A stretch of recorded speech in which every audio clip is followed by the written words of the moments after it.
Сайн байна уу? Та бүхэнд энэ өдрийн мэндийг хүргэе. Ингээд Өмнөгов аймгийн 70 задуу дотно явж байна. Лавагийн лавсрахтаа таарлаа санаандгүйгээр. Тэгээд бас өөрийн сонсдог эрхэмтэйгээ бас уучраад таарсныг бас товчхон чадваа ярилцлага хий гэж үсгэд үсэлт юм яанаас хүлээ авсан. Ингээд бид бас бага хугацаанд товчхон чадваа олон зүйлийн талаар ярилцлаа. Тэгээд энэ хүү ярилцлага маань хүлээн авна уу? Баярлалаа. Сайн байна уу та? За сайн байна уу. За тантай өнөөдөр таарсанд бас баяртай байна. Өмнөгов аймгийн 70 задад хотно. Оюу шоп дээр кофе шоп. Оюу шоп Нэр нь хүртлөө гэж. Гоё гэгээлэг газар гинтгий явж байгаа таарлаа. Тэгээд санамсаргүй юм байдаггүй гэж боддог тийм ч бас ингээд энэ хүнтэй уулзсан бас боломжийг ашиглаад 5 минут ч болохгүй ингээд ингээд яриа өрнүүлье гэж бодоод ингээд энэ хүнийг тэгээд тарчлаа. За та сайн явж гин үү? Сайн явж байна. За тэгээд чиний ажил төрөл сайн уу? Миний ажил төрөл сайн байна. Би бас энд бас ингээд 2-3 хоногийн ажил дээр ирчээд ингээд явж байна. Тэгээд 70 задад дотор маш дулаахан байна. Хүмүүс нь гоё хүмүүс тайван байна. 2-3 удаа ирж байгаа. Ирэх болгонд ер нь гоё байдаг. Гоё мэдрэмж төрдөг. Өдөөс өмнө би өдөө уулзахаар явж байгаа. Тэгээд ингээд нааш явж чинь бид хоёр одоо өдөөс өмнө байна. Тэгээд нагийн юм гоё байна. За та ямар ажиллаар явж байна вэ? Би бол энэ Босрлын сайд Наранбаярын одоо тушаалаар сайдын зөвлөхийн хувьд энэ Өмнөгов аймгийн 3 төс сум дээр одоо манай урд хил болох 3 төс сумын харьяа Багавот гэдэг баг дээр багийн баг сургууль байгуулах ажиллаа. Нөгөө хүүхдийн хөдөөний хүүхд таслагдсан нутгийн малчтын хүүхдийн одоо боловсрол, хүмүүжил, соёл эрхлэл дээр шийдэхээр орж ирсэн. Аймгийн засаг дарга, хурлын дарга, одоо боловсролын газрын дарга, одоо нийгмийн бодлогын хэлтс тэгээд хил хамгаалах албанхантаа нийлээд ажлын байгууллаа сая 2 хоног урагшаа 3 төс төрийн нутагт ажиллаад ирлээ. Тэгээд маш амжилттай сайхан бүтээлтэй 9 сарын 1-нд тэр Цангисан дуута баг хүүхдийн баг сургууль нээгдэх нь байна. Багавуудын баг сургуулийг нээгдэх нь байна. Тэгээд цэцэрлэг байгаа юм байна. Тэгээд цэцэрлэг баг сургууль хоёр нээгдээд энэ асуудал 5 сарын 1 гэхэд хүүхдүүдээ ерөнхийдөө бүгдийг аваад хувьсах зардлаа шийдээд 3 сарын 1 гэхэд гэрчлэгээ одоо юу хийлээ. Тэгээд миний ажил бол ерөнхийдөө сайхан бүтлээ. Тэгээд энэ орж ирээд энэ кофе уух зур эрхэмдүүтэй бас таарлаа. Таны яриануудыг бол би сонсдог, хардаг, бичвэрүүдийг ус үздэг. Таны ярьж байгаа зүйлүүд бол яг л нэг бага насны хүүхдүүд рүү, тэдний боловсрол руу хандсан байдаг. Яг ч гин бол хэрэгтэй бас яг ч гин ирээдүйн одоо тийм зөв үрийг тарьж байгаа тийм ажил гэж боддог. Баярлалаа. Тэгээд мэдээж хэрэг манай аав чи ардын багшгүй. Тэмээ шинжлэх ухааны гавьяат хүн одоо Монгол Улсын их сургуульд 68 дахь жилдээ багшилж байгаа. Одоо багшилсаар байгаа 90 настай ойдмын лагва гэж хүн байдаг. Би бол лагвагийн лав гисрэн учраас бас өөрөө эрдэм ном одоо 9 төрөл хэл ажил хийлээ, байгаль орчны салбарыг тэгээд одоо хөдөө 14 жил малчин хийж байна. Гэхдээ хажуугаар нь одоо ингээд сайдын зөвлөх одоо би засаг даргын аймгийн засаг даргын зөвлөх хийж байсан. Тийм миний ажил одоо миний чадж мэдэх зүйл хэрэгцээ байдаг бол одоо тэгээд туслах ёстой гэж үднээсээ би ингээд явж байна. Тэгээд мэдээж хэрэг их орон ирээдүйн хөгжлийг бол хүүхд лазардаг, дараа үе мөн лазардаг. Тэгэхээр тэрэнд маш их анхаарал тавьж ингээд 3 үеэр одоо манай хүүхдүүд багш болцгоос бас аав багш байна, би багш боллоо. Тэгээ одоо ач нар айг бол багш болно л доо. Тэгээ нэг уламжлалт, удамшлалт бүх процессүүдийг ингээд энийг бас хамарсан лекцүүдийг уншиж байна. Миний мэдэх өдөөгийн хөгжил гэдэг. Сурвалж лекцүүд уншиж явж байна. Тэгээд ийм ажиллаар л явж байгаа даа. Та ерөнхийдөө залуу байхдаа одоо юу гэдэг за яг энэ ажилдаа сонирхолтой байв уу? Эсвэл энэ одоо өнөөгийн хийж байгаа ажлууд хаанаас ирсэн санаанууд вэ? Энэ дээр хаанаас явах вэ? Тэгээд яг л удамдал байт юм байна. Тэгээд манай буурал ээж буюу аавын ээж тийм маш одоо бичиг үсэггүй мөртлөө эрдэм номтоод юм байсан. Хүүхдүүдийг нэргэн дайран байгаа тэр айлын багцуулыг их олон хүнийг эрдэм номтой болгосон. Тийм би маш олон улсуудыг одоо өөрийнх нь хүүхдүүдл хэрж авиад төрийн шагналтууд байдаг. Одоо хоромхон тос явах гэж манай аав байдаг. Тэр хүн надад бүр багаас хажууд өстой жинхэнэ коуч хийсэн. Тэгээс бол би одоо Оросд төсөж Орос сургуулиар давжаа Герман явсан хүн чинь 22 хүртэл баг монголоор нэг тийм зөв ярьдаг ч юм байгаагүй тийм. Тэгээд сайн хань ижил таарч монгол бичгийг надад одоо яг л ингээд бүр нэг шинээр зааж байгаа юм шиг сайн ханигдаг чинь. Тэгээд сүүлд өөр хүүхдээсээ маш их юм сурсан. Монгол бичиг одоо юу гэдэг юм. Одоо өнөөдөр үчихэд бол тэгээд би ямар ч байсан нэг монголоор бас зохиол бараг бичгээр тийм хэмжээнд өсөж өндөж бий болж байгаа гэдэг нь юу ярьдаг гэхээр хүн 20-оос хойш хинээс юм сурсан байл гэхээр хань ижлээсээ өөр хүүхдээсээ асар их юм сурдаг. Тэрийг ч тэгээд манай аав бас хэлдэг. Тэгээд энэ юм маань одоо бид нар ч бас Америкт 14 жил болоо ирэхэд яагаад хөдөө гарч үтэй бараг 50 хүрж ирсэн өмнөх хотын улсууд тэгээд орд чин манай ээж аав нар хадам ээж аав нар бүгд баруун зүг асуудалтай тэгсэн мэт яагаад ордыг сонгох гэдэг асуулт гарч ирдэ. Огт хамаагүй тэгээд бараг л хий шиг Том Круз шиг улаан төгөө очиж зоогоод хоёр хэрээр буужсэн шүү дээ. Тэгээд тэрнээс хойш 14 жил болчихж одоо тэгээд яг цэвэр хөдөөний Доронтой аймгийн Баян Дүүн сумын дөрвдүраагийн иргэн гэдгээр хомогшиж явдаг алтан нутагтай тийм ээ. Өөрийн гэсэн одоо энэ бүтээлийн өөр хүүхдүүдийн нутаг Доронтыг лагва гэж дуудуулдаг. За тэгээд л одоо үлдсэн удаанасаа боловсрол өөр хүүхэд Монголын ирээдүйн төлөө байл. Энэ чинь бодол чинь тэгээд тийм нэг дороо бүтээдгүү галзуу нэг шиг тийм зориг мориг гэдэг юм байхгүй. Сэтгэл зүйн хувьд та өөрөө бэлтгэгдсэн байх юм бол энд бол санхүүгийн тухай асуудал биш. Энэ бол дээрээс оюун санаач нь тэр одоо урт шөнүүд, урт өвлүүд тийм ээ. Тэр энэ чинь хүн гэдэг чинь нийгэмшиж өөрийгөө хөгжүүлж иж тэр бидний яриад байгаа нэг төлөв нийгэм бий болдог. Тэгэхээр тэр төлөвийг чинь байгуулахын тулд та өөрөө тэр дундуур нь гарч иж ийм байд юм байна шүү. Одоо та нар энийг анхаараарай гэсэн тэр мэдээллийг одоо ингээл өгөх ёстой.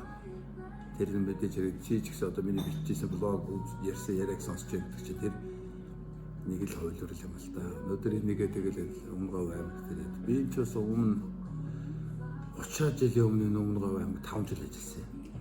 Тэгээд байгаль орчны судалгааг хийжсэн. Миний байгуулж байсан байгууллага тусгай хамгаалалтаа газар, говь уран сайхны тусгай хамгаалалтаа газар энэ менежментийн анхны төлөвлөгөө бичиж байлаа бас. Тэгэхээр би бас энэ нутагт бас тийм харь хүн биш л дээ. Яг зөв их олон жилийн дараа март гэх юм байна. Сая яваад л явж байхдаа тэр нэмэх цэврээ гэж явж байсан газрууд санаанд орж ирдээ. Сайхан байна бас. Хоёул тийм өмнөгөө таарч байгаа ч бас сайхан байна. Тийм байна. Тэгээд би бол ерөнхийдөө санамсаргүй үйл гэж тийм байдаг гэж боддог. Тийм ч бас би бэлгшээлтэй үлээж авч байна. Тэгээд таныг бол би баялаг их төвтэй хүн гэж боддог. Таны одоо хийж байгаа үйл занлаад ирсэн зүйл чинь. Тэгээд өнөөдөр та санхүүгийн талаас салт ярьлаа. Өнөөдөр ихэнх хүмүүс мөнгөний анаас болоод яг тэр өөрийн бүсэг зорилго, мөрөөдөл, эсвэл яг юу хүсэж байгаа гэдэг зүйлүүд дандаа хоёр тавиад идэв. Та бол яг мөнгийг бол дараа нь тавиад ирэхэд тэр чухал үн зүйлсээ тавина гэдэг чинь тэр талаар та залуусд юу гэж хэлэх вэ? Гэхдээ яг одоо энэ бас мөнгө хэрэгтэй тэгээд мөнгө хэрэгтэй байлгүй яах вэ? Тэгээд мэдээж энийг ганцаараа шийддэг гэдэг биш л дээ. Хань ижил хоёулаа шийддэг тийм ээ. Одоо тогтвортой гэдгийг хүмүүс нэг орчуулгын тухай яриад байдаг бол тогтвортой гэдэг гэр бүл дотор та ажиллаж агаад эхнэр чинь нэг өөр юм хийж болно. Эсвэл эхнэр чинь ажиллаад та нэг юм хийж болно.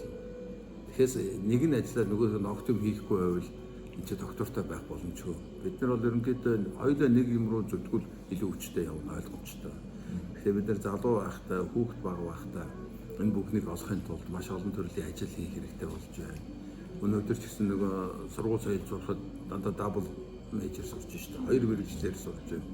Одоо манай хүүхдүүд ч гэсэн IB сургууль төгсгөөсөн гэхэд тэр мэргэжлүүдээ бүгдийг орхиод тас хондоо мэргэжлэр орцгоолоо. Тэгээд чинь тийм сургууль сурна гэдэг нь баг энэ бурхны мөрөөдөл байдаг бол тэрийг сурчгаа тэрийг орхиод өөр мэргэжлэр орно гэдэг нь юу хэлж байна гэхээр энэ ертөнцийн шинэ нийгэм бол нэг дипломоор юм шийддэг цаг өнгөрсөн. Та маш өргөн мөрөөний мэдлэгтэй тэгээ маш уян хатан сэтгэлийн хаттай тэгээ мэдээж тэр дундуур ч босч суух мөнгө төгрөг гэдэг асуудал. Тэгээд мэдээж хэрэг 5 570 унах тийм хүмүүс ч бий. Зөв зүгээр ингээд 50 амьдраад Монгол гэртэж амьдрах хүн бий. Энэ болгоныг нэг самар самнаадаа үлээж дуур хилэн дуцаар чинь дийлдэхэ байлаа шүү. Тэгэхээр бид нар энэ юмд бол гэхээр нэг тийм нийтлэг талаас нь ярихгүй бол бас болохгүй байна. Тэгээ мэдээж хэрэг аудиенс чинь та энэ хавьд нэг лекц уншин, тэнд нэг лекц уншин гэдэг чинь бүгдийн нэг лекцээр уншвал энэ нэг тань руу өндөг шийдэж байгаа, хин нэг цэцэг бариад ирж ч магадгүй. Тэгээ учраас бид нар энэ нийгмийнхаа энэ хүртээ юмш нийгмийнхаа энэ ойлголтыг бас зэгцэлж байгаа тийм. Тэгээ мэдээж хэрэг энэ лектрүүд бас тэрийг сайн ойлгож байгаа гэж байна. Гэхдээ миний хувьд бол битэрийн хувьд бол юу гэх вэ гэхээр туулж өнгөрсөн амьдрал бас тодорхой хэмжээгээр тийм одоо ингээд нас нэлээд явчихж гэнэ гэж байна. Гэхдээ бид нар залуугаараа хамгийн гол бидний үдсэн харсан зүйл асар их маш олон газар амьдэрсэн, олон газар татврын төлж үзсэн. Тэгээ Америк, Герман, тэгээ Европ гэл ингээл дэлхийн 20 гаруй орн байна. Тэгээ тэр газар чинь зүгээр нэг очиод нэг аялал биш такси төлж амьдрын гэдэг бол бас чухал. Та унж босхыг үзэж байна, олон ажил хийж үзэж байна. Тэгээ одоо хурж ирээд хамгийн гол Монголдо эцгүүгээр 14 жил малчны хотод амьдрын гэдэг бол контрастыг бас дээд зэрэгээр гаргаж байгаа байхгүй. Дээд тэнгэрээс одоо доошо хамгийн доор хүртлээ ирээд. Гэхдээ миний эх орон учраас их өөр юм байна. Эх орондоо хүн илүү жаргах юм байна. Яг гинэт холбоотой надад нэг асуулт байна. Яг гадны орноор ингээд явж байхад юм гэдэг эх орондоо ирж амьдрах, суурших тийм хүсэлтэй монголчууд маш их байдаг. Залуучууд одоо гэр бүл болсон хүмүүс. Тэр хүмүүс та юу гэж хандж хэлэх вэ? Гүнд хандах хэрэгтэй юм яа?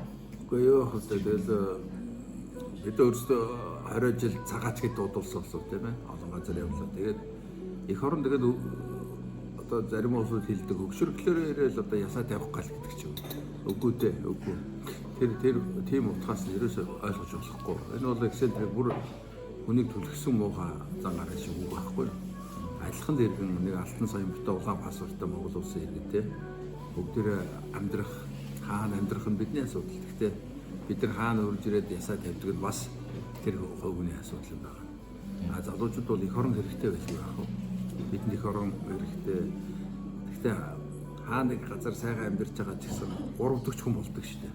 Дандаа 3 дахь шүү дээ. Та бол тэр газрын төрөмөл хүн тэр газар эхлээд ирсэн цагаачлаар ч гэдэг юм аа. Та бол цагаач байхгүй. Тийм сэтгэлийн чинь дээр дүүргэх гол юм нутаг байдаг. Тэрээс ингээ балансладаг юм нутаг. Тэгэхээр нутгийг бол хизээд сайхан ярина. Гэхдээ нутгийгаа дугаа сайхан ойлголттой болгох хэрэгтэй. Мэдээлэл авах хэрэгтэй. Ирж очихдоо бол бид нар ч гэсэн ирж очил ингээ нэг аялал жуулчлал шиг явдаг байсан бол одоо бид нар ингээ суурин 14 болохоор эхлээд мэдээж хэрэгтэй бараг цагаат чиг нутагт очиж байгаа шүү дээ. Хогт хамаатан садан болж байгаа. Тэгээ явсаар байгаа юу ойлгох вэ гэхээр би өнөөдөр юу хэлж байгаа та нар бол битгий юу ялдаа нэг нөгөө нутаг улсын жалганы үзэл битгий ярьжээ. Айлхан Монгол байд. Уул нь бол энэ өмнө говийн залуу яваад архангааг хөгжүүлчихдэг. Тэр ховдын залуу явчаад дорн төтөж юм хөгжүүлчихдэг. Тэр нь альва нэг аймгийнх нь хэлдэг л дээ. Манай аймаг юм юу гаднаас ирсэн хүнд хэлтэй гэдэг. Бүх аймагуд адилхан. Ээлтэйтэй биш нөгөө улсууд нэр ус тогсод бодож асар их дэмждэг байхгүй. Тэгээд эрэхтэй мэдээж хэрэг их хөвчлэн нөхрөө ч юм уу эхнэрээ дагаад ирсдэг байдаг. Дангаар тэр шиг хоёул төггөл тавьад ярьдаг бол бас нэг өөр. Тэгэхээр энэ бас болдгийн гэсэн бас нэг хуулиар. Тэгээд гаднаас хүмүүс юу гэж бодож байна. Над хэлээд байх юм болоо. Би туулаад ирсэн учраас би өөрийнхөө өвдөр болсон процессыг бүгдийг нэг яриад байдаг. Зээж бас тэрнээс сонссон ба. Тэгэхээр ерөөсө туулаад өдсөн хүнээсээ л тэр мэдлэг те энийг ном болгоч нь тэгэхээр их төвөгтэй юм билээ бас. Яагаад ном болчиход их төвөгтэй байдг вэ гэхээр би нэг өдөр болгон өдрийн тэмдэглэл хөтэлдэг хүн. Гэхдээ өдрийн тэмдэглэл хөтөлөхдөө ингээ базаж хөтэлдэг л дөө. Яг өдрийн болсон процессыг маш цөөхөн өгүүлбэр цөөхөн үгээр ингээ базахлаар манай аавч онлайн физикч байсан баг залууд зааж өгсөн зүйл бол тэгээ базцсан зүйл бол та 40 жилийн дараа уншихад яг тэр өдөр болсон юм шиг ингээ тархинд буудаг. Үндсэндээ та код бичээд 40 жилийн дараа одоо хуучин компьютертэй бусгал хийж яах гэсэн үг шүү дээ. Тэгэхээр таны уураг тарих ингээд яг 3D ингээд юм объемор гаргаад байдаг юм бэл. Тэгээ тэрийг чинь би нэг 10 хөдөө өнгөрүүлсэн 12 жил гэдэг өнгөрсөн жил өвөл зуданд байхдаа бичих гэж оролдоод. Эхний 6 сар уншаал тэгэл баг тэрнээс яасан. Баг ингээд депресд орсон гэдэг юм. Сэтгэл готрол юм уу тиймэрхүү юм руу ордог юм байна. Яасан гэхээр бас хүмүүс хэлдэг л дээ та өнгөрсөн амьдралаараа дахиж амьдрч чадахгүй гэж. Үүний юм байна. Ягаад гэвэл та нэгэн даваа туулсан юмыг дахин сөхөж тэрүүгээр дахиж амьдрах гэж ерөөсөй байх боломжгүй. Тэгээд нөгөө яах вэ гэхээр таны амьдрал бол гурав дахь хүний нэг таны эрх бол гурав дахь хүний одоо үүрэг ирэхээр бас хязгаарлагдаж байгаа. Тэгэхээр би өөрөөхөө хоёроосоо бичих гэхлээр бичих боломжгүй юм биш. Заавал ч гурав дахь гүнэ гэдэг хүн орж ирэх. Жиж одоо тэр амьдралын тухай гарах гэдэг нь шүү дээ. Тэгэхээр би чулууны тухай бичлэлтэй биш. Одоо сумын яндангийн тухай бичлэлтэй биш тийм ээ. Тэрнийг морины тухай биш. Энэ бол уран зохиол бол. Амьдрал гэдэг чинь таны дандаа юм тэмцэл юм дунд ингээ босч хэвдсэн маш их ширүүн юмнууд дундууд л явсан юм байлээ. Би тэрийг эргээд сандгүй. Тэгсэн чинь тэр чинь 11 жил 9 сар 3 хоногийн өмнө болсон процессыг ингээд маргааш юу болох вэ гэдээ 12 жилийн дараа шөнө 3 цагт босоод маргааш юу болох вэ гэдээ буцаад 12 жил очиж уншна гэдэг бол тийм дээр нь баг зөвнөл зохиолч юм уу тийм байж болохгүй байл. Тэгээд юм учраас нэг амжилттай хүн намтар бичдэг үний юм байна. Зүгээр ингээд нэг хүүрнэл та нар тэгнэ мэгнэ гэдэг бол ерөнхийдөө нэг тийм хүмүүс болохоор тэрийг одоо уншлаа гэхэд за яг одоо нэг уншаа сони юм даа л гэж уншихаас яг тэр процессуудыг ингээд бичих юм бол одоо би одоо чив тэр ингээд ярьж чинь би бол өөрийнхөө амьдралын өргөн хэсгийг яриад тахгүй юу. Хүнд үзэх яг гэвэл хүний амьдрал бол 99.9% зовлон гачлан тэмцэл. Тэгэл ерөөсөө нэгэн хувь нь л хүн төрдөг. Та өстө гоё байна өстө сайхан байна гэж байгаа бол тэгвэл нөгөө зовлонгоо яриг бол тэр чи 13 жил явах хэрэгтэй. Тэ буцаад тэгэхээр тэр их юм багтдаг юм аа. Тэгээд энэ залуу улсууд хэлнэ эх орон бол хизээд үнэтэй хизээд сайхан үнэхээр хаан шиг амьдрах юм байна. Өөрийнхөө дураар байдаг байна. Гэхдээ мэдээж дахиад нөгөө 99.9 чинь өөр хувилбараар. Гэхдээ таны юм тантай адилхан монгол хэлээр ярьдаг хүн хажууд нь байна. Муудалцаж болно, сайдаж болно. Их орон одоо үйл одоо энэ улс төр гомдож болно. Тэгтэл тал хаалга нэг л гадаа Монгол нар Монгол тэнгэр уул усчин бүх юм өөрөө чинь гэж бодглоо. Дуртай газараа гараа хөвтчих болно гэхэлэр Монгол орн бол үнэхээр их орон гэдэг бол өөр юм байна. Үнэхээр нэг л эрхмэл төр зүйл. Тэгэхээр та хурцрээ тэгээ бизнес хийгээд гэж би тийм тэгж ярих боломжгүй. Тэрийг бол өөрийнхөө чадвараас олдог. Тэр ингээд сонсож байгаа хүмүүс ойлгож байгаа хиндээс ганц зүйлийг юм хэлэхдээ ямар ч хүнд асуудал байна. Хүнд хэцүү зүйл биш байна. Энэ нь бол 99% тай. Тийм учраас зөвхөн танд одоо хэцүү байна, амрагш байна, амьдрал хэцүү байна гэдээ бодох биш. Хүн болгонд энэ зүйл байдаг шүү. Тийм учраас хамгийн гол нь та өөрөө мэрийгээд хичээгээд одоо явбал хэвгүй зүйл бол байхгүй.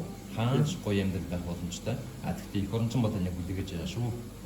Би хэлмээр байна. Гадаад байгаа монголчуудаа тэгээд маш гоё олон жишээнүүд үзэндөө би. Та хөдөө амьдардаг. Одоо хөдөө амьдрах хүсэлтэй залуучууд бас их болцсон.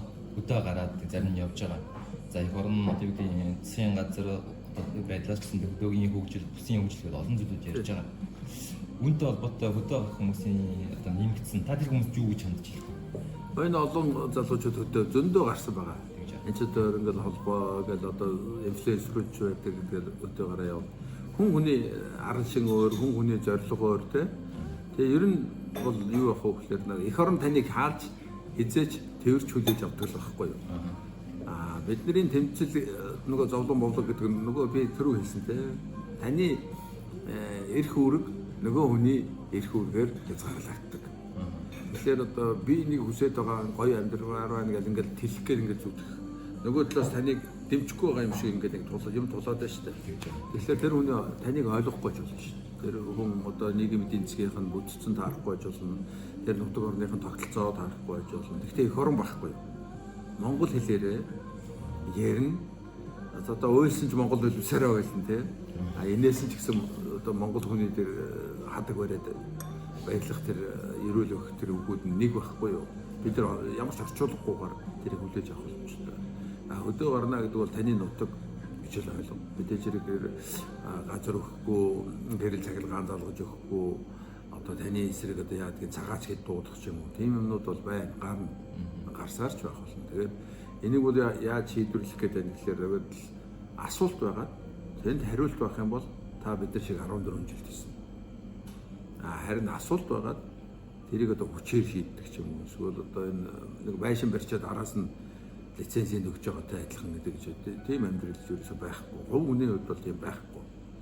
Зүгээр луураар ч юм уу ямар нэгэн аргаар тэгээд нэг хийгээд эхлээ хийчихээ дараа зөвшөөрлөд авчих гэдэг бол тэр үеийн өнгөрөөс асуудал. Тэгэхээр тэрийг бол сүүл таныг тамд ажихад тооцох бах. Гэхдээ хүмүүс хэлдэг шүү дээ. Энэ яваа насан дээр тантай ингээ бурхан гэж байхгүй шиг байна. Янз янзын хулгай зэлгээ, муухай хэлхээ бүх юм байдаг мөртлөө энэ юм зүйлийг энэ яваа насандаа бурхан лав шийдэхгүй юм байна. Шийдэхгүй байна гэдэг. Заавал шийтгэл хүлээгээд байдаг тийм. Шийтгэл биш ээ.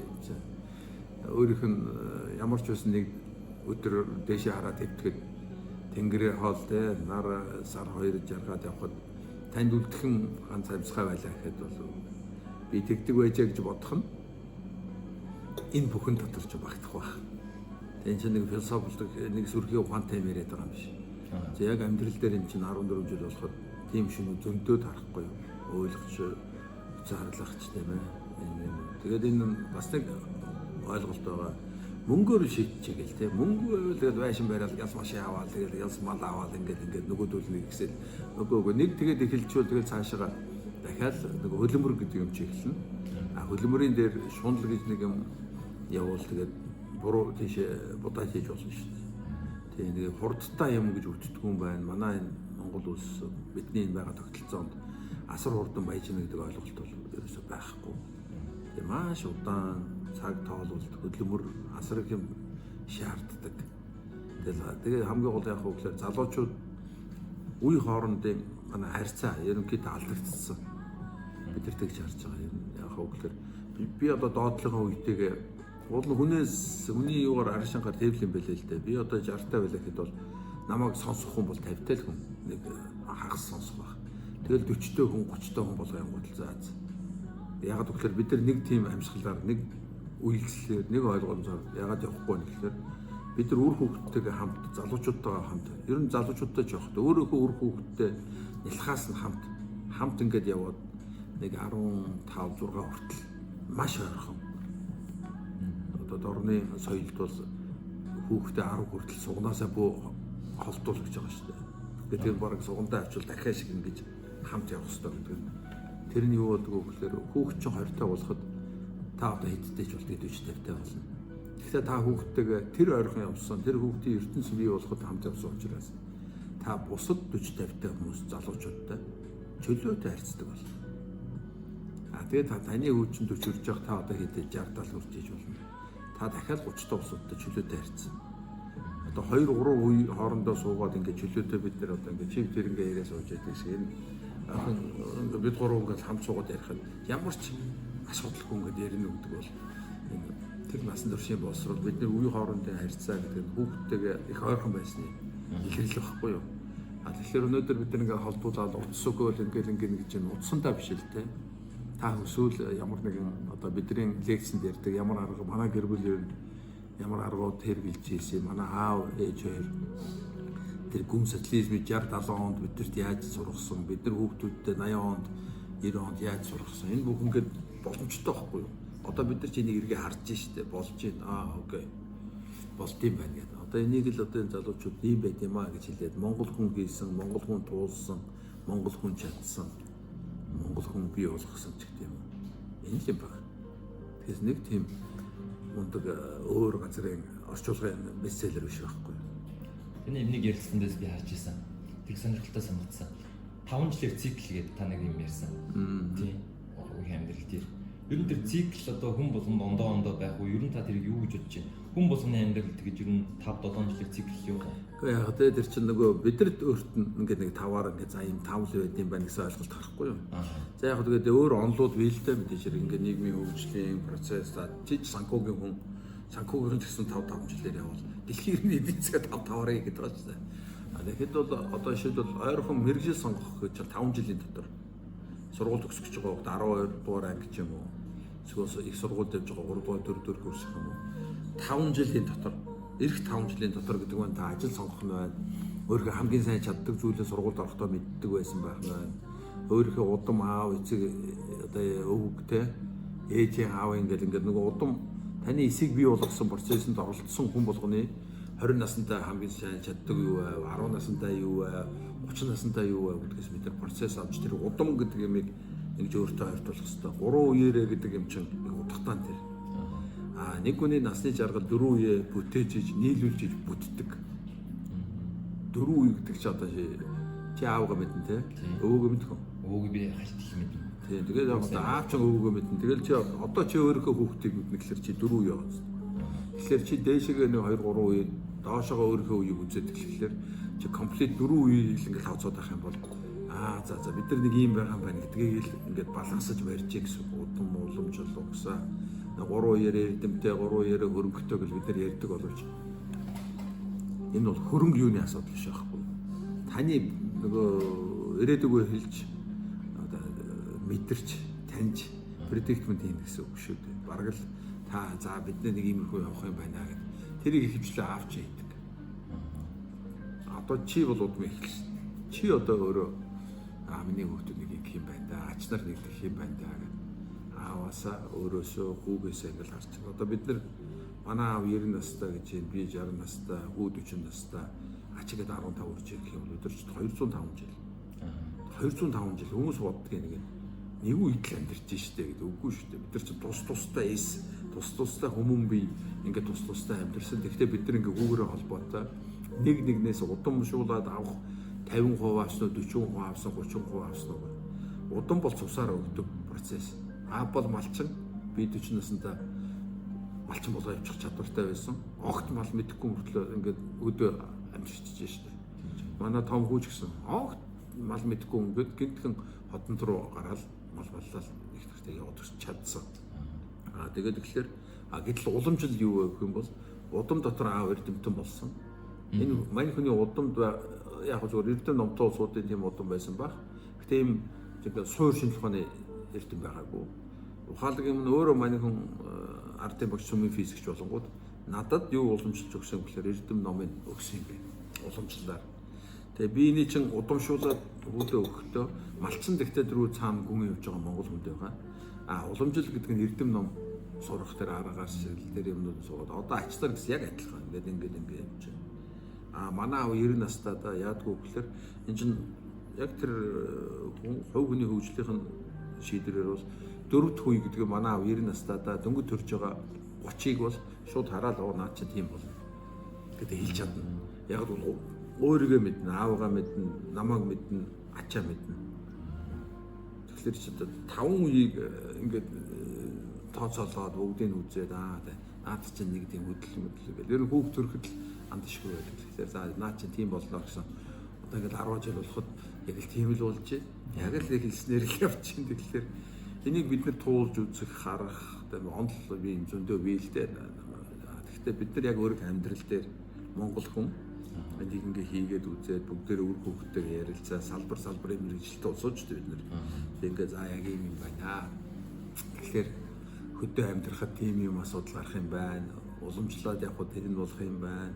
Удамшаад ирэхэд энийг олж тогтоох юм байна. Энэ Монгол улстай хөдөө гадаа ялгаа байхгүй бид энийг хөгжлүүлээд авах боломжтой ч юм байна. Тэгэхээр энэ л чухал. Тэгэхээр Улаанбаатарт заавалжгүй харуурт төгсчиж хүн ухаантай болдог гэсэн тийм юм ерөөсөй байхгүй.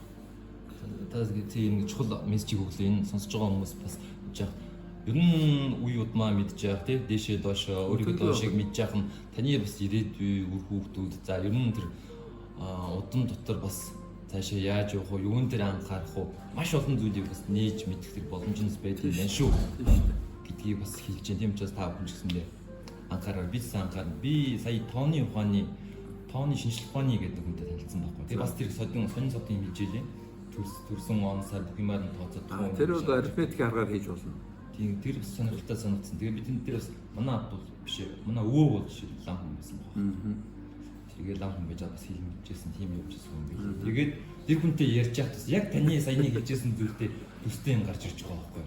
Энэ манай аав надад ярьж гисэн байх нь манай буурал ээж, аавын ээж намайг өсгөхдөө миний том хүүгийн хүү удам залгах үр учраас гэж хэлээд намайг бүр зорж ирж иж намайг салгалгүй өстө сугандаа авчиж өсгсөн байна. Хамгийн философи тэр суур. Тэгээд тэр чинь 50 наснда өдөө гарна гэдэг чинь зүгээр өсрийг хардаг гэдэг биш тэр чинь айл дээр үе таныг ингээ бэлдэж тоосгой чи өрсөөр байгаа л тэгэл энэ дээр гисгээ гараарай минь өхөө гэлээ гарч байгаа. Тэгэхээр гинтхэн бүх юмыг үүсэсэн дээр л ийм ерөөсөө биш.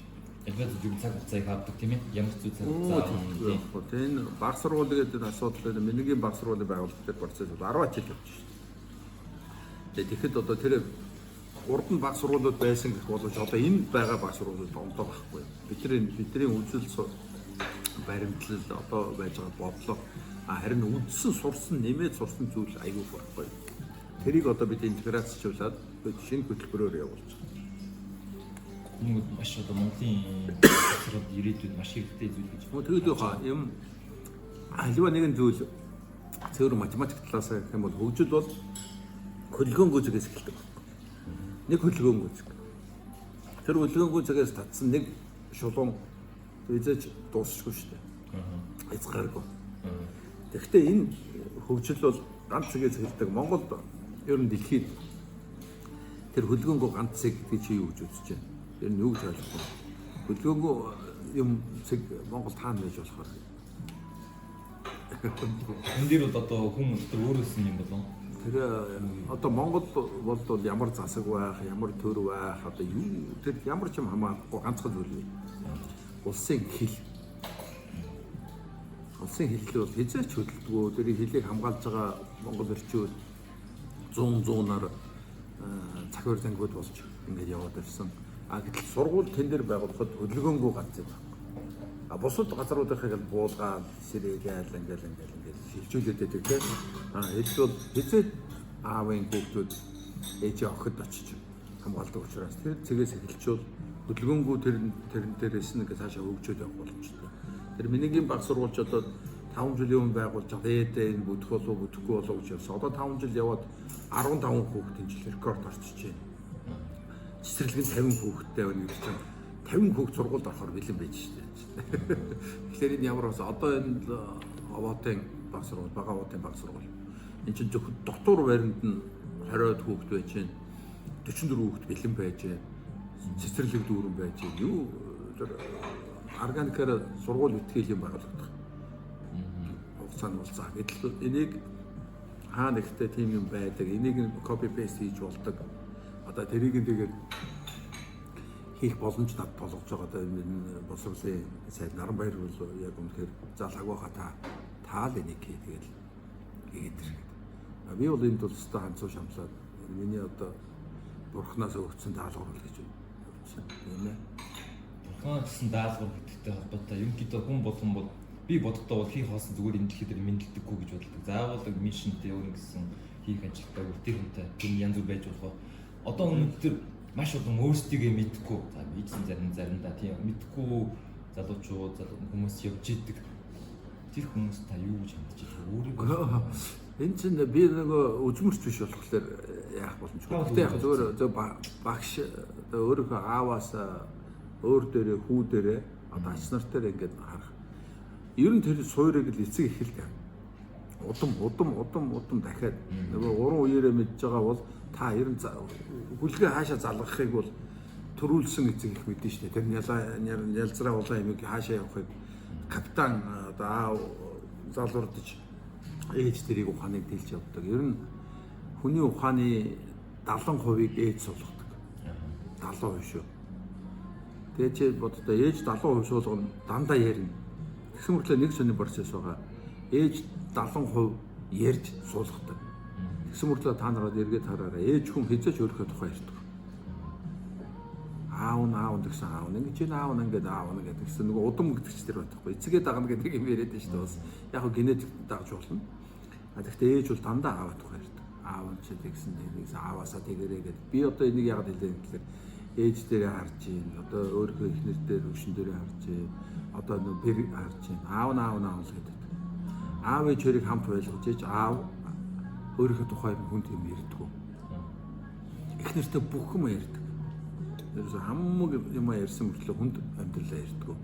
Тэгэхээр энэ дотор нэг юм хэлээд байна да. Ээж бол ерөөсөө юм ярихгүй. Та нар ингээд анзаараад үзээрэй. Их хүн бол дандаа аав гэж ярьдаг. Манай аав тэгжсэн. Одоо аав ч ингээд хүүхдүүдтэй аав гэдэг. Тэгэхээр энэ процесс дээр яг хөөхлөөр бид нар өөртөө нэгдүгээр бүтэн байлгах. Ерөөсөө битээ салж ингэж тусдаа амьдрах одоо нуул уурхайн асуудал бол байж тань л. Гэхдээ Монгол улс бүрэн бүтэн байх, зах хязгаар одоо тайван байх. Одоо тэгээ Монгол улсын иргэд ингээд уужуу сэтгэдэг байх нь бол их хүн 70% өгдөг тэр болцоо 90 нөхөр байх хэрэгтэй. Тэгээд 90 нөхрийг одоо өөдгөө болсон одоо нэг охинлог болсон гэж яриад байдаг. Их хүн тэр одоо 70% өгөх ухааныг олох тэр процессыг 90 нөхөр хажууд байж чаддаг. 90 нөхөр эрэгтэй хүүхдийг бүрд оронд хэлдэг. Сугандаа авчуулаад бүү холтуулагч. Тэгээ яадаг вэ гэхээр энэ чинь баг 10 нас хүртэл нь ерөөсөө их хүнээсээ холдуулж болохгүй. Яагаад гэвэл хамаг ухааныг нь суулгаж өгнө. Эр хүний. Тэгээ яадаг вэ гэхээр бас дахиад нөгөө талаас яах вэ гэхээр өөрийг хайрлаж өсгсөн юм их орон ээж эдгэн саднаа хүн хөтлөө тэр хайрлуулсан одоо нялцгаал гэж яриад байж шүү дээ. Хайрлуулаад байхлаар ингэж идэг. Зөв хайрлсан эцгийн тэр талын мэдээллийг зөв өгсөн ээж хүн ер нь төрөлхийн ухаантай л тэгээд өгсөн байгаа. Тэмцэлтэд ухахтэй л зүрхэн зогсохтол тэр илдээ тавьдаг гэж байна. Тэр бол хийж шүү дээ. Аахгүй яг бол хайрлсан юм аа. Эцэг хүртэл хайрлаж чаддаг. Хамгаалж. Энэ амьдрал дээр бол ер нь яг юм. Бид нар тэгээд их орныхаа төлөө өгнө үү, хэний төлөө биш. Ерөөсөө ээж аав юуныхаа төлөө шүү дээ. Тэр их орон шүү дээ. Тэгэхээр их орон гээл одоо нэг улаан төв бариулаад ингээд соён бодож мөргүүлээд ингээд та өөрийнхөө гэр бүл бүгдийг нь хайрлаждаг шиг хайрлаж чадж байгаа шүү. Соён бол хийжээч хайрл. Их орон бол хийжээч таны ард шүү. Айдасаа хэр адраа гэдэг шууд бол ихэнх эцэг эхчүүд бол зүгээр л хүүхдүүдээ хаанаатай сургалтанд өчөөд өөрсдөө ингээд уучдаг шүү дээ. Эсвэл өдөржингөө ааж байгаа ингээд тэгэхээр илүү хүүхдүүдтэй ойрхон байх хэрэгтэй юм байна. Хамгийн мундаг хүмүүжүүлэгч нь эцэгчүүд өөрсдөө. Тэгээд хэлж штэ. Юунаасаа хүүхдээсээ ухаан авдаг шүү. Насан туршийн боловсролж хүүхдэрээ дүүрдэг шүү. Тэгэхээр насан туршийн боловсрол гэдэг нэг 30 гарсан хүнийг ухааруулах гэдэг сургалт мөргөл мөнгө мөсөв гаргаад байгаа юм шүү. Та хүүхдээсээ хүүхд ч та одоо өөрийнхөө хүүхдээ 3 дугаар ангийн тоог бодож чадахгүй. Би ач нарынхаа 3 дугаар ангийн тоог бодох чадаагүй багш дээр ноцсон чи эмээ өвнөр битээ санаа зовоо. Та нар бодож чадахгүй гэсэн үнэхээр болохгүй биш. Энэ шинэ үе үйлчлэгч өөр байхгүй. Тэгэхээр та өөрийнхөө ачтаа ингээд хамт сурч чадж байна гэдэг чинь бид нар одоо хэд аавтайгаа адилхан би 90 наслалаа гэх юм бол одоо тэгэл 3-4 үеэрээ хоорондоо би залуучуудаа та нартай зүгээр яриа сууж ин гэдэг чинь тэр чадварыг л үзүүлж байгаа шүү дээ. Эцэг ихтэй ойрхон байсан, үр хүүхдтэй ойрхон байсан. Манай ээж аав намайг ойрхон өсгөө үстэй. Би хүүхдтэйг ойрхон өсөө үстэй. Манай аав гэдэг үйлчлэгтэй бид нар ойрхон тэгэл ингээл нэг л цул яваад байгаа. Хятад энийг их сайн хийсэн ус. Будууны онлоор, нөгөө хашааны онлоор яадаг. Нөгөө баг хүүхд. Бага хүүхд жишээлбэл 3 настай хүүхд орж ирээд аавтаа мэдээлэл өгдөг. Тэр хашаа, хятад хашаа биш үү ингээд. Тэгээд аав өөрийнхөө аавд ярьдаг. Одоо манай хүү бол тэр 3 настай аав байна шүү дээ. Тэгэд манай хүн надад ярих нь байна. Тэгээд бид нар ч ухаанаа ярьж байгаа процесс болгонд бид нар өөрийнхөө үеийнхээ ухаанаар тэрийг боловсруулж байгаа. Тэгээд би аавдаа ярих нь 90 настай. Тэгвэл аав маань хятадч одоо 100 настай нөгөө 90 настай аав байж байвал хамгийн сүүлд тэр хүн тэр хамгийн сүүлд тэр 3 наст хэлсэн 4 үеэрээ явж ирээд тэрийг залгидсан юм байна. Тэгээд залгидаг гэдэг нь баярлалаа. Тэгээд залгинаа гэдэг нь тэр ухааныг залгиж байгаа даа биш. Процессыг ингээд бацаад хэрэг тэргүй юм ярьдаггүй хий алдахгүй шүү. Тэгээд нөгөө 3 настад энэ ер нь тэр байх нь шүү гэдэг аавд нэлэх юм. Тэгэхээр тэгэл процесс болоо. Монголчууд яадаг бол хятад үнхий санаа тааж гэдэг байна тийм. Сонин мөнхий гэдэг юм яриад хөвгөө. Тэр чинь нөгөө хар нөхрөө орсон одоо муухаар хэлвэл те хар нөхрөө орсон информац ингээд боловсруулагдаад өргөх гэр дотор өвдөж байгаа байхгүй. Тэгэд аав хүүтэл хэлнэ шүү дээ. За чи тийм наачэр юм байх шүү гэдэг. Тэр процесс дахиад буцаад нөгөөдөгт 3 настай аав дээр очихно шүү дээ. За наад чи ер нь тийм байх шүү гэдэг. Яагаад үйлдэлүүд юм сайн зөв боловсон одоо шийдвэр одоо асуудалгүйгээр шийдэж чинь гэхээр энэ өргөх гэр дотор байгаа тэр цойрог ойрхон байх энэ үе үеийн Үндсэндээ бол хэдэн зөвлөхүүд байж байгаа шүү дээ, тий. Бөөн зөвлөхүүд суудсан. Тэгэхээр тэр зөвлөхүүд чинь таны зөвлөхүүд шүү дээ. Бүр таны бүр цусан. Тэгэхээр тэд нар танд буруу шийдвэрийг хийцээч хэлдэг. Хамгийн сайнаа та нарт өгнө. Тэрнтэй байна гэдэг нь өөрөө гайхалтай байхгүй. Тэгч өнөөдөр бас ээж аваасаа л ингээд жоохон хол зайтай гэлгүй. Би ч гэсэн тэгээд аав руугаа тэгээд нэг ойрхон хүүгээд хэйтүүл юм байна тэгээд. Гэхдээ аав маань над руу уцаар гэдэг. Би боддог л аав маань над руу уцаар би ч муу хүү юм даа гэх. Тэгээд яг хоо таны аавдаа хүүгээд өчөндөө л тэгээд очихсаагүй. Тэгсэн мөртлөө дотор оюунд юу ойлгож чинь гэхээр энэ ийм байгаа шүү процессууд гэдэг. Тэгээд миний хувьд бол ийм л байгаа. Ийм л яриа байна. Би ясад юу харамсах одоо жишээлбэл хүмүүс их харамсдаг. Ингээд явж байгаа. За бид хийдэг үнэдэг байж дээ, тэмдэг байж дээ гэдэг. Тань тийм юм харамсах тохиол байдгүй. Ер нь тэгээд тэрнээс ахуулаад харамсахгүй байхын тулд дараа нь харамсахгүй байхын тулд ер нь хүн бодсон сансан зүйлээ хийгээд хэрэгжүүлээд яаж явах вэ? За тэр харамсахгүй зүйлүүд гэхэд юу вэ? Зүгээр би түрүүн бас хэллээ шүү дээ. Нэг 12 жилийн өмнөх гээд хүн хогоо ухах юм бол харамсах юм гарах юм бэл. Гэхдээ та тэрнтэйгээ нийцэж чадахгүй байна. Харин та жишээд бол 14 жил бүр эзгүүгээр нар салхиар те цахилгаан гэрэлгөөнг амьдраад ирнэ гэдэг бол та харамсах зүйлгүй асуулт хариулт амьдралдаа хариултуудтай байсан учраас 14 жил тэссэн гэсэн. Энэ тэсгэлийг юу ярьж байгаа гэхээр тэр тэсгэнгүй зүйлүүд зөндөө байгаа шүү дээ дотор. Тэг чим нийт балансаараа ингээд яваад ирнэ гэдэг чинь таны өдөр болгон бодсон зүйлд хариулт нэг юм хийгээ явсан. Бурангуй буюу хар асуудлыг мартаж чадсан байна. Тэгэхээр та тэр одоо 40 жилийн өмнөх асуудал эргээд уншихад ерөөсөө ямар өөдгөө байсан юм бэ гэсэн мэдээж хэрэг ганцхан надаас биш эргэн дойрон юм нөлөөлөлүүд байгаа шүү дээ. Тэгээ тэрийг шийдвэрлэхэд бол таны амьдрал гэж байгаа. Тэгэхээр та ямар уулан дээр ганцаараа гарчаад Эверест дээр ганцаараа суугаад бясалгаад байгаа ш. Тэгээд энэ бүх юм шийдвэр дотор та өөрөө тэн тухайн үедээ шийдвэрээ гаргаад шийдээд яваад тэр муухай хардаг муухай үлдсэн тэр бодлоо орхиод урагшаал яваад байхыг л одоо жинхэнэ шийдвэр. Та харамсах уу харамсахгүй юу гэж. Харамсдаг хүн бол тэгээд хар сансаар байгаа тэгэл дуусдаг. Дандаа л үйл нь муу юм болно. Дандаа хүн одоо энэ дандаа л муухай амлаж явах юм, муухай хорлож явах юм гэдэг юм. Бидний ер нь нэгэн тийм хар буруу нэгнэрөө өссөн тийм бодлууд болохоор дандаа нэг ийм штэ гэж бодглохоор л өөч ирээдүйн нь үзэгдэхгүй шүү.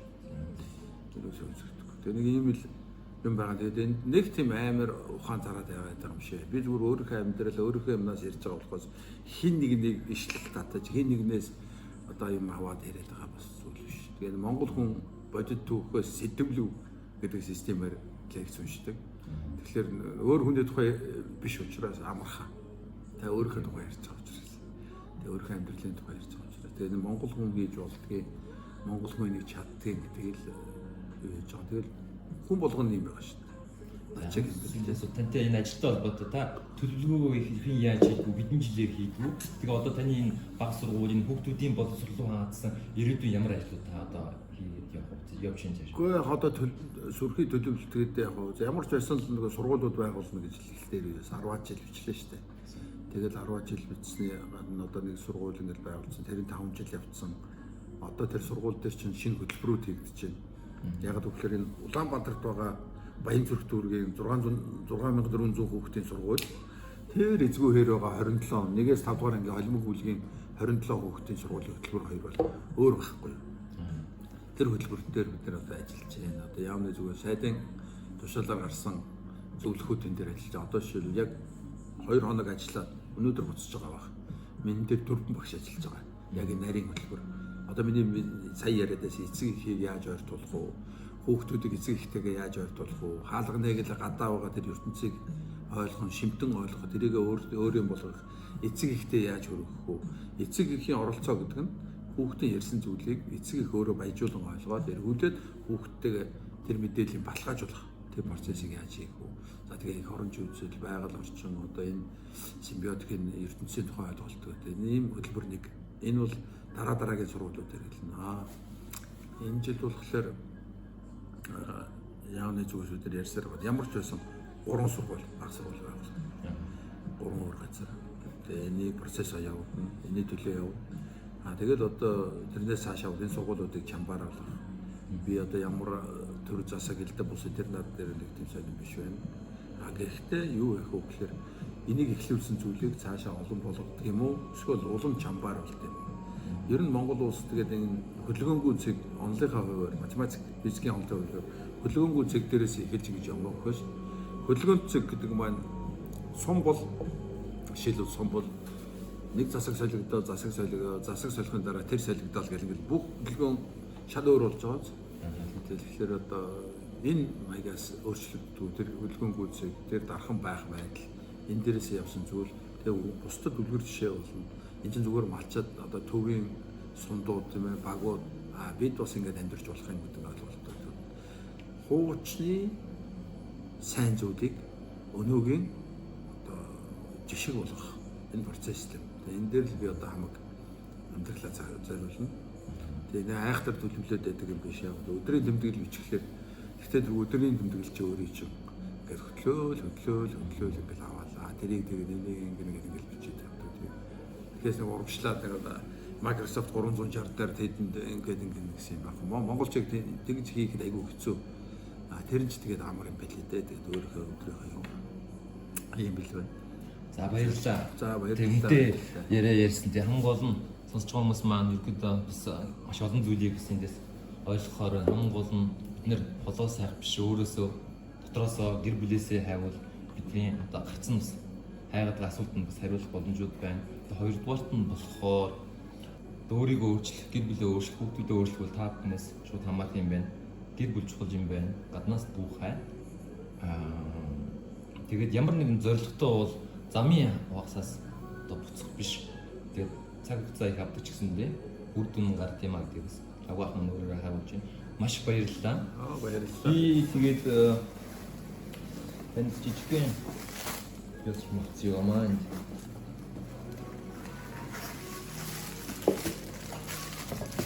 би энэ юу хийчихсэн юм аа. Би энэ Монгол Франц ярианы ном гэдэг дэмжиж гарын авлага. Энэ зүгээр би нөө Францд байхдаа Франц найзууд манад асуулт асуугаад тах үед Монголын аялалд ингээд гарын явлага байдгүй гэх. Тэгээд тухайд ингээд би санаанаас нь ингээд төрөд бэлгэн тэглээд үгүй гэж хэлжсэн юм. Тэг ингээд гаргаж ирсэн. Тэгсэн чинь сүүлдээ нөө хэрэгцээ гараад ажилтдаг компаниуд манадаас захиалаад худалдаж авдаг болоо. Тэгээ ингээд цааш ингээд явсан жижигхэн ном. Тэгээ бестселлер болсон байна шүү дээ. Тэгээ одоо очиргүй юу юм те. Тэгээ ингээд хийсэн. Тэгээ таны номоо тандас бэлгэлээ. За баярлалаа. Ийм сайхан ном. За энэ дээр чинь юу чамаар өчүүлнэ.